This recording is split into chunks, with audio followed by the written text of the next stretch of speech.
बिहार के बाद अब आपको गुजरात लेकर चलते हैं, जहां के छात्र नहीं बल्कि शिक्षकों में सामान्य गणित की भी भारी कमी है। गुजरात में शिक्षकों की कमी थी, इसलिए हायर सेकेंडरी एग्जाम्स में छात्रों की कॉपी चेक करने की जिम्मेदारी करीब 5000 शिक्षकों के मजबूत कंधों पर सौंपी गई थी।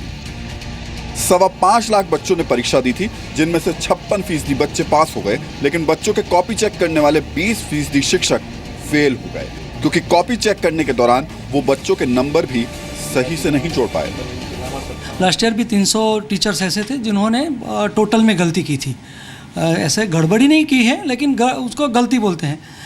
इस साल भी करीबन 700 से 800 टीचर्स ऐसे हैं कि जिन्होंने इस प्रकार की गलती की है, जो हमने आइडेंटिफाई की है, और इसके ऊपर अब आगे की कार्यवाही होगी। उन टीचरों को हम बुलाएंगे। मैं मानता हूं कि ये ह्यूमन एरर बच्चे के भविष्य के साथ बड़ा खिलवाड़ है। मैं शिक्षकों को दोषित इसलिए कहता हूं कि आपको जिम्मेदारी से ये काम सौंपा जाता है। शिक्षक की जिम्मेदारी बनती है, बोर्ड के पदाधिकारी की जिम्मेदारी बनती है, और इसको इस बात को लेकर गंभीरता से काम करना चाहिए। जिसका नुकसान उन बच्चों को हुआ जो हमेशा से अपनी क्लास में अव्वल आते थे, लेकिन शिक्षकों के कमजोर गणित ने उनका भविष्य चौपट कर दिया। मेरे केमिस्ट्री में बहुत कम मार्क आए सेम 4 में। ऐसा बोल रहा है सभी टीचर्स ने अपना वो जो पेपर चेकिंग का काम बराबर नहीं किया, इसलिए इसकी वजह से मेरे केमिस्ट्री में 92 मार्क्स की अपेक्षा थी, लेकिन वो सिर्फ आए 58। मेरे इंग्लिश में बहुत ही कम मार्क मिले, सिर्फ 81 मार्क्स मिले। अब तक मैं स्कूल में फर्स्ट या सेकंड रैंक पे आता, पर इस बार इंग्लिश की वजह से मैं तीसरे रैंक पर आया हूँ। गुजरात में ऐसे 1000 शिक्षकों की पहचान की गई है जिन्होंने आंसर शीट्स में गलत नंबर जोड़े, और अब उनसे स्पष्टीकरण मांगा गया है। साथ ही उचित फाइन लगाने की बात कही जा रही है। कई पेपरों के अंदर टोटल के अंदर क्षतियाँ सामने आई है। बोर्ड के द्वारा जो उत्तर वही के अंदर आंसर शीट के अंदर ऐसी क्षति ध्यान में आती है, तो उसके सामने शिक्षक के ऊपर दंड की जोगवाई है, और उसी तहत दंड शिक्षक के पास से वसूला जाता है। कुल मिलाकर कहें तो स्थिति बेहद दयनीय है। कहते हैं कि बच्चे तो गीली मिट्टी के बने होते हैं, उन्हें मनचाहे सांचे में ढाला जा सकता है, लेकिन अफसोस इस बात का है कि हमारे एजुकेशन सिस्टम का ढांचा जगह जगह से खराब है, जिसकी वजह से बच्चों को शिक्षा का अधिकार तो मिल गया है, लेकिन बेहतर शिक्षा का अधिकार न जाने कब मिलेगा। अहमदाबाद से केतन जोशी के साथ आनंद अमृतराज, पटना, जी मीडिया। इस खबर में मुद्दा महत्वपूर्ण है, चेहरे और नाम नहीं। इसलिए हमने अपनी रिपोर्ट में छात्रों के चेहरों को छुपाया है और आपको उनका नाम भी हमने नहीं बताया, क्योंकि पहचान जाहिर करने से इन छात्रों का मनोबल टूट सकता था।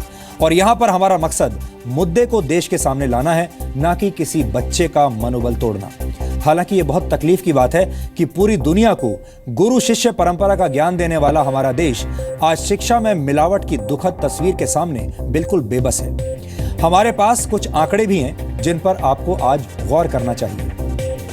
Annual status of education report 2015 के मुताबिक हमारे देश में 5वीं क्लास में पढ़ने वाले सिर्फ 48% छात्र ऐसे हैं जो दूसरी कक्षा की किताबें पढ़ पाते हैं। यानी 5वीं क्लास में पढ़ने वाले बाकी 52% छात्र दूसरी क्लास की किताबें भी नहीं पढ़ सकते। कक्षा 5 में पढ़ने वाले हर 2 में से 1 छात्र कक्षा 3 की किताबें नहीं पढ़ पाता। कक्षा 3 में पढ़ने वाले हर 4 में से 1 छात्र 2 अंकों को जोड़ और घटा नहीं पाता।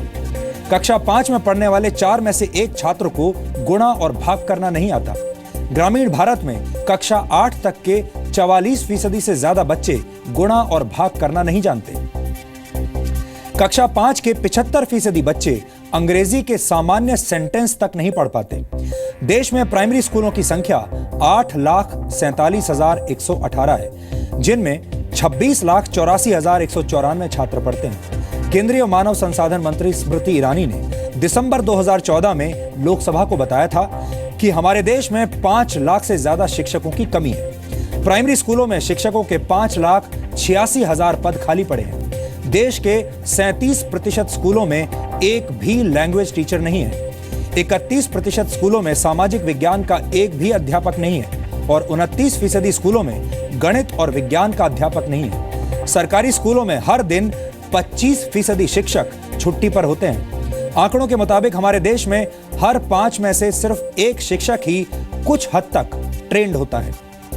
देश के एलिमेंट्री स्कूल्स में करीब 4.5 लाख अनट्रेंड शिक्षक हैं। ये आंकड़े हमारे देश की शिक्षा व्यवस्था का आईना है और इस आईने में हमारे देश के शिक्षकों की अयोग्यता के दर्शन भी आप साफ साफ कर सकते हैं। अब आप खुद अंदाजा लगाइए कि जब हमारे देश के स्कूलों और शिक्षकों का ये हाल है तो छात्रों को बेहतर शिक्षा का पूर्ण स्वराज मिलना कितना मुश्किल होगा। जब भी स्कूलों की बात होती है तो सबसे पहले दिमाग में ब्लैक बोर्ड की तस्वीर आती है, लेकिन सीएजी की एक रिपोर्ट के मुताबिक हमारे देश के 3680 सरकारी स्कूलों में बच्चे बिना ब्लैक बोर्ड के पढ़ते हैं। देश के 20% शिक्षक अयोग्य यानी बच्चों को पढ़ाने के काबिल नहीं हैं। सरकारी स्कूलों में 84% शिक्षकों को आपात स्थिति में फर्स्ट एड जैसी जरूरी बातों का भी ज्ञान नहीं है। 42% सरकारी स्कूलों में विद्यार्थियों का कोई ऑफिशियल रिकॉर्ड नहीं रखा जाता और इतना सब होने के बावजूद हमारा सिस्टम रट लगाए रहता है कि स्कूल चले हम। लेकिन हमारा सवाल यह है कि जब स्कूलों में ना टीचर है और ना बुनियादी सुविधाएं, तो बच्चे कैसे स्कूल जाएं और क्यों स्कूल जाएं? जिस देश में शिक्षा के हालात इतने खस्ता हाल हों, उस देश में दुनिया के सबसे ज्यादा अनपढ़ होने की बात जानकर किसी को हैरानी नहीं होनी चाहिए। ग्लोबल मॉनिटरिंग रिपोर्ट 2014 के मुताबिक भारत में 28 करोड़ 70 लाख लोग पढ़ लिख नहीं सकते। ये संख्या फ्रांस की कुल जनसंख्या से 4 गुना ज्यादा है। यानी दुनिया की 37% निरक्षर आबादी भारत में रहती है और भारत में 7.1% बच्चे 8वीं कक्षा से पहले ही स्कूल छोड़ देते हैं। नेशनल सैंपल सर्वे ऑर्गेनाइजेशन ने हाल ही में एक सर्वे किया था, जिसके मुताबिक देश के 7 करोड़ से ज्यादा छात्र प्राइवेट कोचिंग क्लासेस या ट्यूशन लेते हैं, जो देश में छात्रों की कुल संख्या का 26% है। इनमें 4 करोड़ से ज्यादा लड़के और 3 करोड़ लड़कियां हैं। इस सर्वे के दौरान 89% से ज्यादा लोगों का कहना था कि प्राइवेट कोचिंग में जाने की मुख्य वजह बुनियादी शिक्षा को मजबूत करना था। यानी उनकी बात अगर मानी जाए तो इसका मतलब यह होता है कि हमारे देश के स्कूल शिक्षा के मानकों पर पूरी तरह खरे नहीं उतरते। वैसे आपको यह जानकर भी आज तकलीफ होगी कि हमारे देश के युवा स्किल्स के मामले में काफी पिछड़े हुए हैं। जुगाड़ से पास होने वाले हमारे देश के युवा एम्प्लॉयबल नहीं है, यानी पढ़ाई पूरी करने के बाद, डिग्री हासिल करने के बाद भी उनमें इतना हुनर नहीं होता कि उन्हें कोई रोजगार मिल सके। भारत में 15 से 25 वर्ष के सिर्फ 2% युवा ही व्यावसायिक शिक्षा हासिल करते हैं, जबकि यूरोप में 80% युवा एकेडमिक एजुकेशन के साथ साथ टेक्निकल एजुकेशन भी हासिल करते हैं। पूर्वी एशिया के देशों में 60% युवा व्यावसायिक शिक्षा से जुड़ा कोई ना कोई कोर्स जरूर करते हैं। साउथ कोरिया में 96%, जापान में 80%, जर्मनी में 75% और ब्रिटेन में 68% युवा व्यावसायिक शिक्षा हासिल करते हैं। स्थिति काफी बुरी है, लेकिन अभी भी देर नहीं हुई है। अगर सरकार और सिस्टम चाहे तो देश में शिक्षा के अच्छे दिन अब भी आ सकते हैं। पिछले एक दशक में हमारे देश में प्राइमरी एजुकेशन पर 5,86,000 करोड़ से ज्यादा की रकम खर्च की गई है, लेकिन इससे हमें वैसे नतीजे नहीं मिले जिनकी उम्मीद की जानी चाहिए। 2016 और 17 में देश का शिक्षा बजट 43,554 करोड़ रुपए रखा गया है, लेकिन हमारे देश में जीडीपी का सिर्फ 3.3% हिस्सा ही शिक्षा पर खर्च किया जाता है, जो कि कम माना जाएगा। इसे करीब 6% होना चाहिए। वैसे सिर्फ पैसा खर्च करने से कुछ नहीं होगा। हमारे देश के सिस्टम और समाज को अपने अंदर नैतिकता और इच्छा शक्ति की मात्रा बढ़ानी होगी, तभी शिक्षा व्यवस्था सुधरेगी। आज हमने इस खबर को प्राथमिकता इसलिए दी क्योंकि ये सीधे सीधे देश के भविष्य से जुड़ा हुआ मामला है। बहुत से लोगों को यह खबर बोरिंग लग सकती है, लेकिन हमें लगता है कि देश के हित में ऐसी खबरों को दिखाना और सुधार पर जोर देना अब बहुत जरूरी हो गया है। ये अलग तरह की पत्रकारिता है जिस पर हम जोर दे रहे हैं और हमें उम्मीद है कि आप सब हमारा साथ देंगे।